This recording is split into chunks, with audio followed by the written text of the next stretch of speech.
গরমে ঠান্ডা যে কোনো ডেজার্ট ভালো লাগে।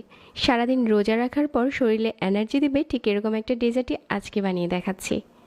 ডেজার্টটা বানানোর আগে একটা কাপে নিয়ে নিচ্ছি 2 টেবিল চামচ গুঁড়া দুধ। তারপর 1 গ্লাস পানি দিয়ে এই গুঁড়া দুধটাকে গুলিয়ে নিচ্ছি। তবে আপনারা সেম কাজটা করতে পারবেন যদি বাসায় লিকুইড মিল্ক থাকে ওইটা দিয়েও। ওই ক্ষেত্রে কাঁচা দুধ নেওয়া যাবে না, দুধটাকে জাল করে নিতে হবে। গুঁড়া দুধটা ভালো করে মেশানো হয়ে গেছে। তারপরে এই কাপটাকে একটা সাইডে রেখে দিয়ে আরও একটা বাটিতে আমি এখানে ডিম ভেঙে নিচ্ছি। আপনি এই ডেজার্টের সাইজ কতটা বড় করবেন ওইটা বুঝে ডিমগুলো নিয়ে নেবেন। 2টা ডিম দিয়েও বানাতে পারবেন, আবার চাইলে 4টা ডিম দিয়েও বানাতে পারবেন। আমি আজকে এখানে 4টা ডিম দিয়ে বানিয়ে নিচ্ছি। চিনিটাও যার যার স্বাদ অনুযায়ী। আমি 3 টেবিল চামচ দিয়ে দিচ্ছি, আপনারা চাইলে আর একটু বাড়িয়ে দিতে পারেন। এখন এই ডিম আর চিনিটাকে ভালো করে মিশিয়ে নিচ্ছি। যতক্ষণ না চিনিটা গলে যাচ্ছে ততক্ষণ মেশাতে হবে। এখন এই চিনিটা পুরোপুরি গলে গেছে।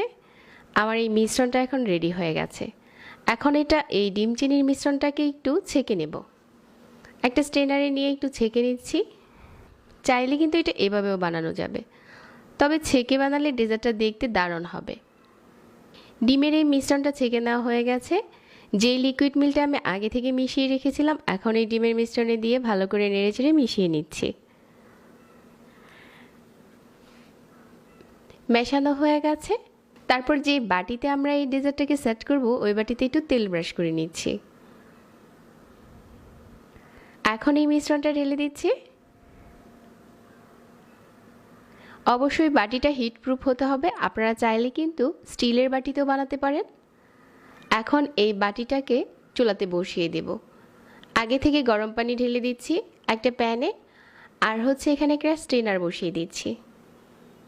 তারপর বাটিটাকে বসিয়ে দিয়ে ঢাকনা দিয়ে ঢেকে দিচ্ছি, আর একদম মিডিয়াম আঁচে ভাপ দিয়ে নিচ্ছি। এভাবে করে বেশ কিছুক্ষণ জাল করে নিয়েছি। আর এখন উপরটা এরকম ফুলে গেছে আর এটা ভিতর থেকেও ভালো করে কুক হয়ে গেছে। তারপর আমি একটা কাঠি দিয়ে চেক করে নিচ্ছি। এখন চুলা থেকে নামিয়ে নর্মাল ফ্রিজে রেখে ঠান্ডা করে নিয়েছি। তারপর সাইডটাকে এভাবে কিছুটা আলগা করে দিচ্ছি, আর একটা প্লেট দিয়ে প্লেটের উপরে ঢেলে নিচ্ছি।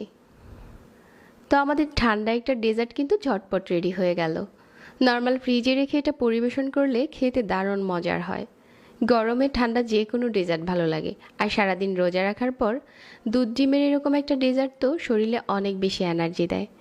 যারা আজকের রেসিপি দেখেছেন সবাইকে ধন্যবাদ জানাচ্ছি।